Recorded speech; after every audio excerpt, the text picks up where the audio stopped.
Market to Market is everywhere you are. Subscribe to Market on YouTube, find us on the PBS video app to stream on demand, and add our 3 podcasts on your favorite podcasting app. This is the Friday, May 28, 2021 version of the Market Plus segment. Joining us now, Don Roose. Don, I admitted something to Naomi last week and maybe Ted the week before. There's really no sense in me doing homework on Tuesday, Wednesday, Thursday because things just change so much. How does a producer navigate days like this? Because again, like we said in the show, if you went to sleep for a week, it's basically unchanged. Are you better mental health-wise if, let's start with Aaron for the first question. He said, so sell in May and go away to plant was spot on. But now, how about buy weather in June and grains will moon? Are those two tied together? I'll let you answer his question first. Well, I think when you look at it, Paul, both of those are good, catchy things, but do they really hold water? Just think in 2012, the market went down during the month of May, $1 on corn, $2.50 on soybeans from the 1st of May to the 1st of June. That would have been sell in May. And then the market took off. We went to $8 on corn the end of July and close to $17 on beans, so it didn't work then. Then if you buy in June and go away, look what happened last year. It was in August before. So I tell you, my experience says that this is more like a card game. And, as the cards come out of the deck, a little bit more how to navigate. And cards come out pretty fast this time of year. And I think the weather card is going to be the big one, and then the Chinese card the next one. So I guess I would take it step by step and make sure you have a good trend-following trading system that keeps you in the ball game. It's tough times, but how does someone during the day, is it worth it to keep track during the day? Because I asked Naomi this and how it changed. It seems like the last hour of trading has had a whole lot of price swings in a short amount of time. What's your attribution to why that last hour has been so volatile, crazy, roller coaster, whatever word you want to use? Well, it has been volatile. It's a lot of the funds coming in and out of the market. But, when you talk about should I watch the market, every second or something, I always tell people, my experience says if I have to be right in 10 minutes, that's pretty hard. If I have to be right like in a day, it's a little bit easier. A week, it's a little bit easier. So a month is even easier. So I think that you're better off to, like I alluded to, have some kind of a big, broad trading system, trending system that you can follow and not really be so emotionally involved, and have things that keep you emotionally grounded is the key. I've been at this a long time, and I tell you, that's really what you have to do. You've been at it longer than Facebook, but Facebook brought a question to you. Ryan in Lenox wants to know, who is making the money off of these huge swings? Well, remember this, number one, for every winner, there's a loser. For every buyer, there's a seller. So if you're doing your job from a risk manager and a marketing standpoint, and you're protecting your product, on the big breaks, you take advantage of it, you're the winner. And the same thing with the producer. On the big rallies, you take advantage of it and you're the winner. So intraday trading, I would say it's a coin toss, Some days that coin might have the same head on both sides. Feels like you can lose or win each time. Doug in Thornton, Iowa asked us also on Facebook, the market seemed to have lost the supply-demand side of the direction to the algorithms, tech chart, trade, the drive and the increased with higher daily trade limits and position limits to increase volatility. He's asking, is that why we've seen such volatility, is all these increases and decreases or expansions of positions? You would think that's the case, wouldn't you? But actually, I don't think it's really affected them much. That's what everybody was afraid, oh my gosh, when we expand the limits, it's this or that's going to happen. And it really didn't. And I think what we've done is just adjusted to the times.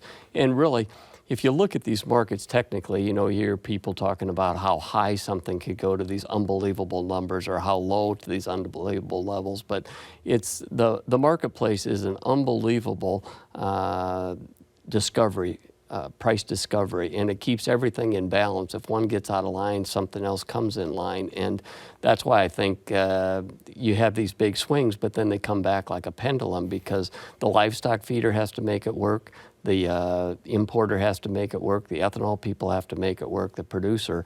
So I think it's an amazing price discovery. Well, Tom asked on Facebook, he's curious, will corn go up any farther or has it plateaued? Weather is a big key. What's another key in this, in answering this question? Well, I think going forward, it's going to be weather in the short term. We come back after Memorial Day. What's the weather pattern look like? I think if we have this heat out in California, out in the western Corn Belt, Noah alluded to it that it's going to come and go throughout the summer. If that ever come in and stick, you'd have a real volatile market to the upside. So I think it's that. But then I think when we move closer to the acres report in June, you're going to get a dose of reality. You're probably going to have some huge acres on corn more than likely. So you're dancing close to that. And in between time, you have to watch what is China doing. And we know that they've been kind of pushing things around in their direction here lately. Your eyesight's incredible because you can read the questions next, because that's the next one I was going to go to. Elena in Ukraine, she's asking, will farmers plant more acres than it was shown initially? I mean, that's... You hinted at it during the broadcast, and you just hinted at it there. So I guess, A, do you think there's going to be more acres, corn and soybeans? And B, how much? Well, and I think we get a little better idea as we get closer to it because we're getting more information on insurance companies. We have to buy insurance, FSA acres. So I think certification. So we're getting more information all the time. Right now, it looks like the corn acres are going to be pretty big.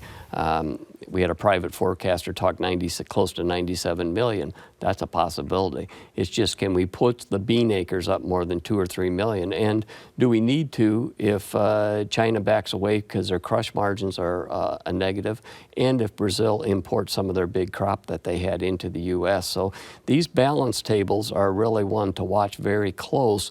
But I will remind you, we're marching to a crop every day, and probably to make new highs, you're going to need to have some kind of a serious weather threat. Oh, again, seriously, I did not share this with you. This is funny. I'm just listening to what Don is saying. But Danny in Loomis, Nebraska asked us via Twitter, what impact will a significantly reduced second crop in South America have on U.S. markets, and if so, when? Well, the second crop he's talking about is a safrinha crop, and it's the one, and there again, you know, the market... Huge weather-related crop. Huge weather-related crop, because if you back up, that's the crop that every year when we get up to 420, 430, 440, we stop, and you go, well, why? And that's because we have this huge Brazil crop starting to come at us in mid-July, so it pulls us right back down. Now what we're worried about is the crop is very, very small, and you know, it's just not going to be there to export. Well, about 10 or 15% of the crop is yet to pollinate, and they've been getting rain the last 2 weeks, so maybe that crop is not going to be as small as everybody thinks. We always do it, overdo it in the futures market in our ideas. We always do. We do. All right. Another question came out of Nebraska, this one from Grant. When we hear about China or another foreign country purchasing grain from the U.S., who are the actual sellers? Is it the ADMs, the Gavilons, the Cargill-type entities? Are they the ones?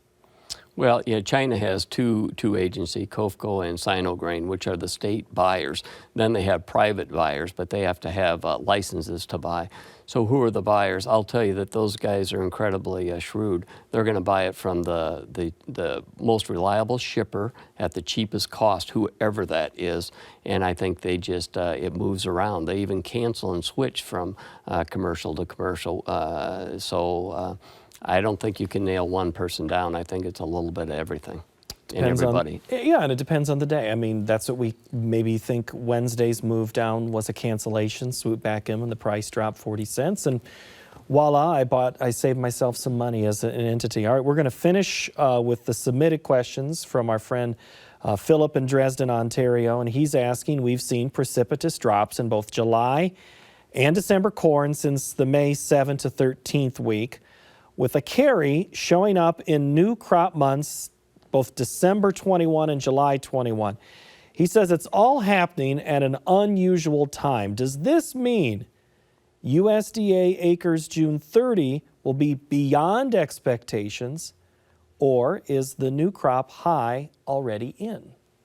Well, I think you know the high short term is in the market from our standpoint without weather. There is a carry in the market of about 10 cents from East to July, so it tells us that we're more comfortable that we're going to get a supply of corn. Of course, our carryover is a little bit bigger there on corn, and the acres look like they're going to be bigger, and the crop got planted in pretty decent shape. Where soybeans, the inverse, we've got a 30-cent inverse November over July, and so we're tighter, dicier. We don't know if we're going to get the bean acres, so it is a bit of a difference between corn and beans. But you have South America that has a big crop coming, a big crop that they're putting into our market or into the Chinese market. What's the biggest thing I need to look at next week? Next week, I think you come back, you look at the weather, no doubt about it. You look at the crop ratings on Tuesday afternoon, and quickly you're going to start to focus on, I think, we have the June 10th report. What the government says about South America's crop is probably going to be an issue. And what about the Chinese demand on that report, June 10th? I know one thing I have to say, and that's have a good Memorial Day weekend. Thank you, sir. Paul, you have a good Memorial weekend. All right. Don Roose, everybody, thank you so much. That will do it for Market Plus. And next week, we'll do this all again. We'll look at the legal battle over California's livestock housing rules. And John Roach will join us to break down the commodity markets. Thank you so very much for watching, and have a great week.